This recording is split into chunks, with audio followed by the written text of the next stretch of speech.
Now, Prime Minister Albanese may not have time to read the fine print of the Uluru Statement from the heart.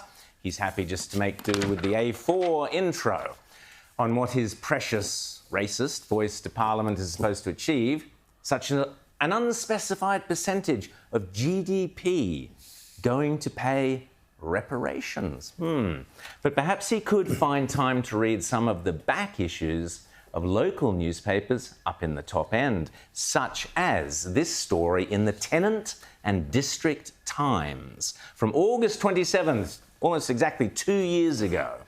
Youth Centre, this is the headline, Youth Centre to be complete by end of year. Quote, the Tennant Creek Youth Centre has had its first slab laid and is expected to be completed by the end of the year. Barkly Regional Council District of Infrastructure, Santosh Nirala, he was the bloke in the picture there, said it is just one of many major projects in the Barkly region underway or to be completed that year. Sounds interesting. The story goes on, quote, the change rooms in Elliot are almost finished, along with the Women's Art Centre at Watungara and the basketball court in Alparurulam, all part of the Barkly Regional Deal. The Youth Centre is also part of it too and funded by the federal government's Building Better Regions funds. Whoa, that'd be taxpayers' money, yours and mine. Okay, so what exactly is the Barkly Regional Deal? Well, that's easy. Turns out it even has its own website, which presumably we paid for. The Barkly Regional Deal, it's got a beautiful painting there by Susie Peterson of the Watungara community. Very pretty. We learn that the Barkly Regional Deal is an $84.7 million package of initiatives co-funded by the Australian Government, the Northern Territory Government and the Barkly Regional Council, and that 28 economic, social and cultural initiatives are to be implemented across the region, which is basically Tennant Creek and the surrounding areas. And excitingly, these 28 initiatives respond to 3 priority areas identified by the Barkly community during consultations. Now, hang on. That sounds just like The Voice. In fact, the website even spells it out. The Barkly Regional Deal is, quote, a community governance framework to drive long-term reform to government-funded and delivered services in collaboration with the community. Isn't that what Labor keeps telling us are the goals of The Voice? Giving Indigenous communities at a grassroots level a voice directly to all levels of government. Let me remind you what the Uluru Statement says, just on the one-page bit that even Albo can read. We seek constitutional reforms to empower our people. When we have power over our destiny, our children will flourish. They will walk in 2 worlds and their culture will be a gift, etc., etc. Okay, it's a bit flowery, but basically that translates as, let's spend some money on infrastructure and other things to keep bored Indigenous kids off the streets and give them a future. The Barkly community certainly has a voice, and it is already being listened to the tune of a whopping $84.7 million. That's a lot of moolah. Most of it came from the taxpayer, so that's great. Here you can see some of that grassroots decision-making. Look, there's a board, there are lots of stickers up on it. That's also from the Barkly website. Now, the last census back in 2021 identified 896 Indigenous households in the Barkly region. So we're already spending now roughly $95,000 per household of your money so that these kids can, quote, walk in both worlds. Okay, so I thought I should check in and see how that money has been spent and how it is now presumably benefiting those communities. Remember, it was supposed to be finished a couple of years ago. So I went to the website where they handily provide an update. Have a listen. Since signing the 10-year deal in April 2019 with all levels of government, we've seen good progress, with some of the projects already completed, such as the upgrade to the Alparurulam airstrip. Sounds promising. Let's carry on. The deal's success to date is due to strong local leadership and positive working relationships between the community and all levels of government. Between the communities and all levels of government. I'll get back to that in a second, but hang on. That's the latest update on the Barclay website, but that's Nola Marino. She's the Liberal MP who was the Minister for Regional Development in the Morrison government. That's yonks ago. Surely the latest update should be coming from this bloke, Labor's Senator Anthony Chisholm. He's been in the job for nearly 15 months. What, can't he be bothered giving us an update on the Barclay Regional website? We're talking close to $85 million. What's happened to it? Where's it gone? How's it working? Who knows? But here's the thing. Even though this Senator Chisholm can't be bothered updating us on how our $85 million is going, he does have plenty to say on The Voice. So many Australians want to do the right thing. They want to see advancement for Indigenous people in this country. They want us to be able to close the gap. I've got no doubt that if we actually have a voice that we are listening to, it will enable us to do that better and more efficiently. Oh, righto. The voice that you're going to listen to, the voice will enable government ministers to do their job better and more, you presumably, to do your job more efficiently. But Labor Senator Anthony Chisholm, you already have a local community talking to you at a grassroots level and demanding practical outcomes on the ground, and it already has ample funding to do what the community wants, but you can't even be bothered going onto their website to give an update on how it's going on the ground. Your predecessor, the Liberal MP, the Liberal Minister, she's there. Or isn't the deal quite to your ideological liking? I have responsibilities in government for delivering on the Barclay regional deal, which was born out of traumatic circumstances in 2016, where the federal government at the time, combined with the Northern Territory government and the council, stepped in and said they were going to provide infrastructure across those communities. They had no consultation with First Nations communities in those places. They had no consultation with First Nations communities in those places. Oh, really?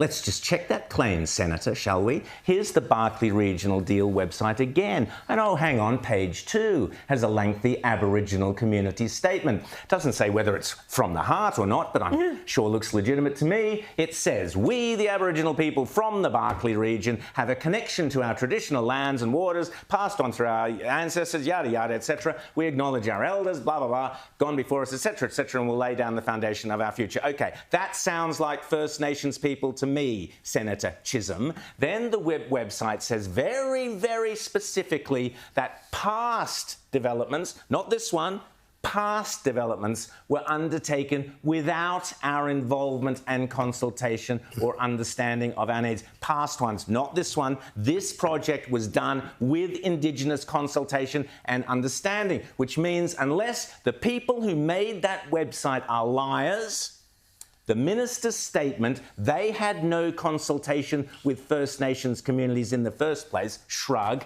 is not true. It is a lie. The website also says very boldly that Aboriginal leadership is critical to the success of the Barclay Regional Deal. Click on one of the links in the website and you get this page which boldly and unambiguously states Barclay Regional Deal, listening to regional voices. And indeed, here is one such voice, Cyril Franey, whom the website identifies as the Aboriginal Alliance Coordinator. Looks very much like a First Nations voice consulting between the government and the community to me.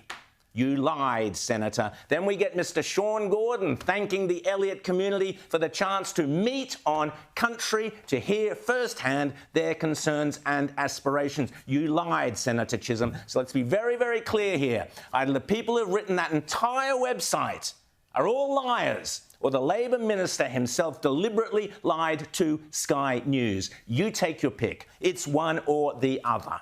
This is the same bloke, by the way, who was banging on yesterday about the quality of Labor candidates. Really? Clearly that wasn't an issue when you were pre-selected, Senator Chisholm. So we have an $84.7 million deal. That's $84.7 million you and I donated out of our hard-earned tax dollars to help, because we wanted to help Indigenous Australians at their behest, after listening to their voices in remote communities in order to help close the gap and give Indigenous kids a future. But the Labor Minister, Senator Anthony Chisholm, can't be bothered to update their own website to let them know what's happening with the Barkly regional deal. But, he tells us, we now need a voice to make things happen more efficiently on the ground at a practical level. What a hypocrite. Well, allow me to update you. Or rather, and kudos to them for doing so, let's allow a reporter from regional ABC to update us all on the latest news about the Barkly regional deal. Described as a war zone.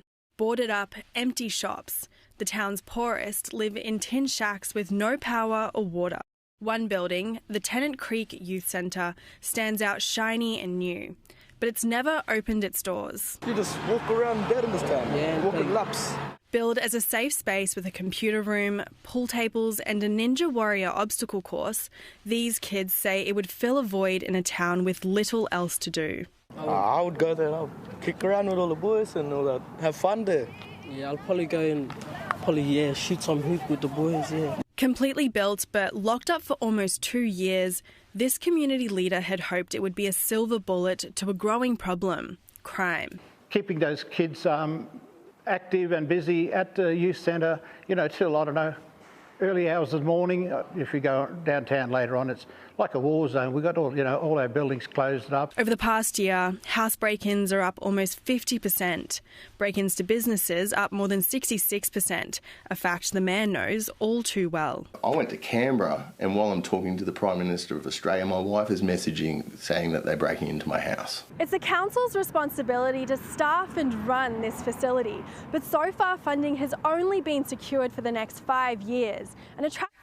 So there you have it. What a disgrace. Anthony Albanese, Chisholm, the Labor Party, hypocrites and liars. They want billions of dollars and a blank cheque, as the Spectator Australia put it this week, signed by Australian taxpayers in perpetuity, along with a complete upheaval of our constitution, restructuring all our democratic rights, which could mean a treaty, reparations, which you literally could end up paying for the rest of our lives, your lives and your children's lives too, along with a whole bunch of other stuff, just to give Indigenous Australians a voice in their own future. Yet they already have that voice, and many, many other voices. They've got it. Yet characters like that Senator Chisholm, Labor Party Senator, Minister for this, oh, it doesn't work. Oh, it's the wrong sort. Oh, no, we won't consolidate. Liars and hypocrites. No, what doesn't work, I'll tell you, is bloated government bureaucracies and red tape.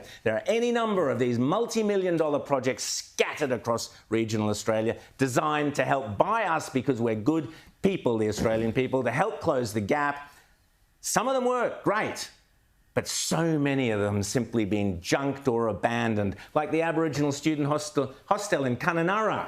Another white elephant built in 2010 at a cost $12 million of our dollars. That great idea, remote Indigenous kids can come there and have a place to stay while they go to school, a secondary school there. Whoops, a 40-bed hostel that was closed during COVID. They only had one student who attended, and it is now abandoned, growing weeds. $12 million. It's not money that's lacking in Indigenous affairs, it's the will to make things work. The reality is this: Labor are running around trying to sell you a multi-billion-dollar racist voice, supposedly to make life better for Indigenous people and kids.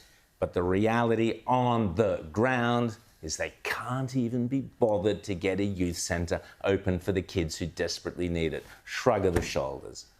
What a disgrace. And if they do get the voice, look forward to not just a herd, but a stampede of abandoned and useless white elephants, all paid for by you and me. Great work, Labor.